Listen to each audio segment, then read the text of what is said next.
HOA president. The thunderous blows against my garage door rattled the morning calm, each strike echoing like a war drum. I set my coffee aside, already knowing who was behind the storm. Through the glass, Patricia Dalton, our self-crowned HOA president, stood, face flushed with fury, her words lost to the metal, but her rage unmistakable. Behind her, Tyler, her 17-year-old son, arms folded, wore that insufferable smirk I'd come to know too well these past 3 weeks. "Open this door right now," Patricia's voice cut through, shrill and commanding. "I know you're hiding stolen property. The police are on their way." I couldn't help but let a smile tug at my lips. If only she knew. I reached for my badge, clipped it to my belt, and chose the front door instead of the garage.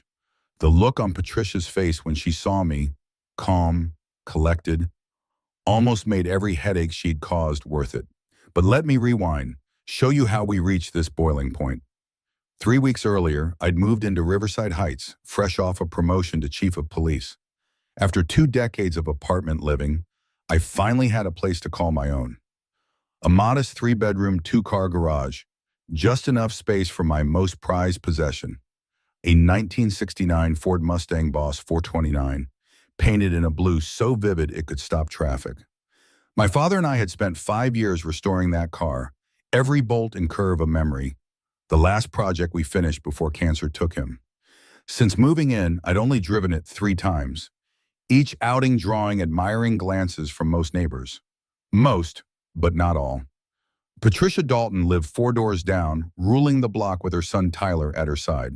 From the moment I arrived, she made her authority clear.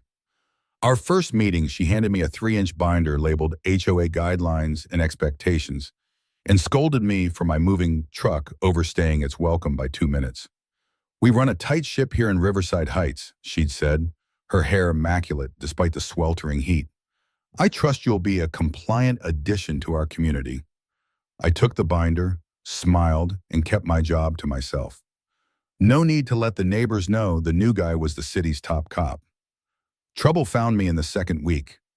I was polishing the Mustang's chrome when Tyler swaggered up the driveway, designer sneakers squeaking. "Nice car," he said, running his hand along the fender. I gently moved his hand away. "V8 429 Cobra Jet, just finished waxing that spot." His eyes gleamed with entitlement. "You should let me take it for a spin. I'm a great driver. Got my license last month." I nearly laughed. A teenager with a month behind the wheel, asking for the keys to a 400 horsepower classic? Not a chance. "Sorry, son, this car doesn't leave the garage unless I'm driving." Tyler's face soured. "My dad pays a lot in HOA fees. That basically means he owns part of this street. So technically, I own part of everything on it." I had to pause. The logic so warped it was almost impressive. "That's not how property works." "We'll see about that," he muttered, storming off.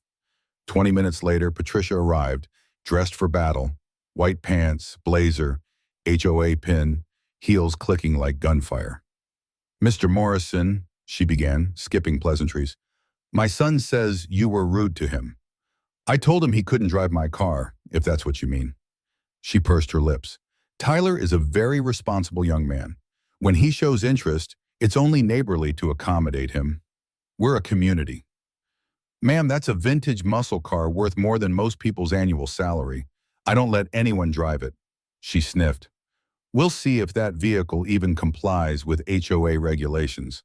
I'll be reviewing the guidelines tonight." And review she did. Over the next week, violation notices piled up. Too loud, too bright, a commercial vehicle because it could be raced. I replied to each with the patience of a saint, quoting the bylaws that proved her wrong. Each response only fueled her anger. The next Saturday, Tyler returned, this time with 2 friends. I was mowing the lawn when they approached. "Hey, Mr. Morrison," Tyler called, voice syrupy. "Me and my boys were hoping you'd reconsider. Maybe just a quick ride?" The answer's still no, Tyler. One of his friends, a linebacker in a football jersey, stepped forward. "Come on, man, don't be such a hard ass. What's it gonna hurt?" I let my voice drop, the weight of 20 years in law enforcement behind it. "You boys need to head home. This conversation's over." They left, but Tyler's glare promised this wasn't finished. An hour later, Patricia was back, this time with her husband, Richard, in tow. He looked like he'd rather be anywhere else, but stood behind her as she unleashed her fury. "You threatened my son and his friends," she shrieked. "Richard is a lawyer. We could sue you for emotional distress." Richard winced, silent. I'd looked him up. Tax attorney, probably hadn't seen a courtroom in years. "Ma'am, I asked them to leave my property. That's my right. We'll see what the HOA board says about this." Patricia spun away, Richard trailing with an apologetic shrug. The next HOA meeting was apparently a spectacle. I didn't attend, but my neighbor Janet filled me in. Patricia spent 40 minutes warning about the dangerous element I'd brought, complete with a PowerPoint on street racing. She called me a hooligan. Janet laughed. I pointed out the only troublemakers were her and Tyler. She didn't like that. The harassment escalated. Notes on my windshield, garbage cans tipped over. Someone reported my grass for being half an inch too long. Then everything erupted. Saturday morning, coffee in hand, I heard voices outside. Tyler and his friends snapping selfies with my car through the garage window. I stepped out. "Tyler, you need to leave now." "It's just pictures, man.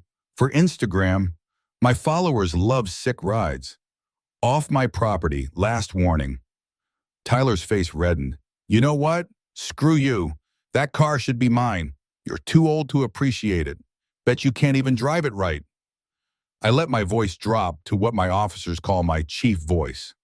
"Leave now or I'll call the police." He laughed. "My mom already did. She says you stole this car. She checked the registration. It's not in your name." I sighed. Patricia must have discovered the car was still registered to my father. I'd meant to update the paperwork, just hadn't gotten to it. "Yeah," Tyler pressed on. "She says the cops are going to impound it. Maybe someone who deserves it can buy it at auction." That's when the sirens wailed. 3 patrol cars tore down our quiet street, lights flashing. Patricia emerged, phone in hand, triumphant. "Officers," she called as they arrived. "He's right there. The thief." I recognized the officers instantly. Martinez and Davidson from day shift, Thompson and Rookie Patel. Martinez's face when he saw me was priceless. "Chief Morrison," he said, confusion and concern mingling. "Morning, Martinez," I replied, casual as ever. "Beautiful day, isn't it?" Patricia's jaw dropped. "Chief? What do you mean, Chief?" Davidson stepped forward, trying to keep a straight face. "Ma'am, this is Chief Morrison. He's our boss, Chief of Police." Color drained from Patricia's face. Tyler shrank behind his phone. Richard, just arriving, looked ready to disappear. But the car," Patricia stammered. "The registration doesn't match. I checked." "It belonged to my father," I explained calm. "He passed away 6 months ago. I inherited it, just haven't transferred the title yet. Would you like to see the will and death certificate?" I didn't." Patricia trembled. "Martinez," I said, "please take a full report. This woman called 911 to make a false report about a stolen vehicle. She's also been harassing me for weeks because I wouldn't let her son drive my car." "Yes, sir," Martinez replied, pulling out his notepad.